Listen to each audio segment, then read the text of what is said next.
تاریخ صرف تاریخ نہیں ہوتی، یہ وقت کی سانس ہوتی ہے، کبھی آہستہ، کبھی بھاری، اور کبھی ایسے جیسے کسی کا دل ٹوٹ رہا ہو۔ کچھ شہر اینٹوں سے نہیں بنتے، وہ دعاؤں سے بنتے ہیں۔ کچھ زمینیں صرف نقشے پر نہیں ہوتی، وہ آسمان سے جڑی ہوتی ہیں۔ اور بیت المقدس وہ شہر ہے جہاں زمین اور آسمان ایک دوسرے سے بات کرتے ہیں۔ یہاں انبیاء چلے، یہاں سجدے گرے، یہاں معراج کا راستہ کھلا۔ مگر ایک دن یہ شہر خود سوال بن گیا کہ کیا مقدس ہونا کافی ہوتا ہے بچ جانے کے لیے؟ سن 1199 گرمی کی شدت سانس جلانے لگی تھی۔ بیت المقدس دیواروں کے پیچھے سہم گیا تھا۔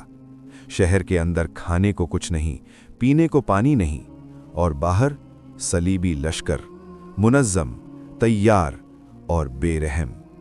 جب دروازے ٹوٹے تو صرف لکڑی نہیں ٹوٹی، انسانیت ٹوٹ گئی۔ گلیوں میں خون بہنے لگا۔ مسجد اقصی جہاں سجدے ہونے تھے لاشوں سے بھر دی گئی۔ قبۃ الصخرہ جہاں دعا گونجتی تھی خاموش ہو گئی۔ بچے، عورتیں، بوڑھے، کسی کو نہیں چھوڑا گیا۔ یہ جنگ نہیں تھی، یہ ذبح تھا۔ 70,000 سے زیادہ انسان صرف اس لیے مارے گئے کہ وہ کمزور تھے۔ یہ سانحہ ایک دن میں ختم نہیں ہوا، یہ 90 سال تک زندہ رہا۔ 90 سال بیت المقدس قید میں رہا۔ 90 سال مسجد اقصی نے اذان نہیں سنی۔ 90 سال امت نے صرف دیکھا، کیونکہ امت بکھری ہوئی تھی۔ شام الگ، مصر الگ، عراق الگ، ہر حکمران اپنے محل میں محفوظ، اور بیت المقدس اکیلا۔ یہ خاموشی سب سے زیادہ تکلیف دہ تھی۔ اسی خاموشی کے دور میں سن 1137 میں دجلہ کے کنارے تقریت میں ایک بچہ پیدا ہوا۔ نہ کوئی جشن، نہ کوئی پیش گوئی، نام رکھا گیا صلاح الدین۔ کوئی نہیں جانتا تھا کہ یہی بچہ ایک دن امت کی گردن سیدھی کرے گا۔ اس کا بچپن تلواروں میں نہیں گزرا، یہ قرآن کے سائے میں پلا۔ اس نے حکمرانی سے پہلے ذمہ داری سیکھی۔ صلاح الدین بولنے سے زیادہ سننے والے تھے، ہنسنے سے زیادہ سوچنے والے تھے۔ وہ جانتے تھے طاقت شور سے نہیں آتی، طاقت کردار سے آتی ہے۔ یہی وجہ تھی کہ جب وہ جوان ہوئے تو لوگ ان پر اعتبار کرنے لگے۔ نور الدین زنگی، ایک حکمران جس کے دل میں بیت المقدس دھڑکتا تھا۔ وہ کہتے تھے، ہم کیسے آرام کریں جب مسجد اقصی غلام ہے؟ یہ الفاظ صلاح الدین کے دل میں اتر گئے۔ یہاں صلاح الدین نے سیکھا کہ جہاد غصے کا نام نہیں، یہ صبر کا نام ہے۔ مصر اس وقت اندر سے کمزور تھا۔ فاطمی خلافت صرف نام کی رہ گئی تھی۔ صلیبی مصر پر نظریں جمائے بیٹھے تھے۔ نور الدین نے صلاح الدین کو بھیجا۔ صلاح الدین لڑنے نہیں گئے تھے، وہ بچانے گئے تھے۔ بغیر خون ریزی، بغیر قتل، اقتدار ان کے قدموں میں آ گیا۔ مگر انہوں نے تخت کو مقصد نہیں بنایا، انہوں نے امت کو مقصد بنایا۔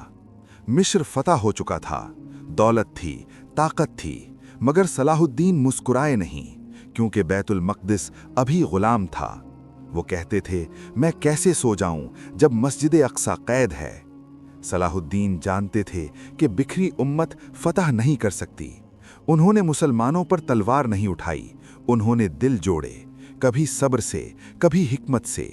یہ اتحاد وقت لیتا ہے، اور انہوں نے وقت دیا۔ دوسری طرف صلیبی خود کو ناقابل شکست سمجھنے لگے تھے۔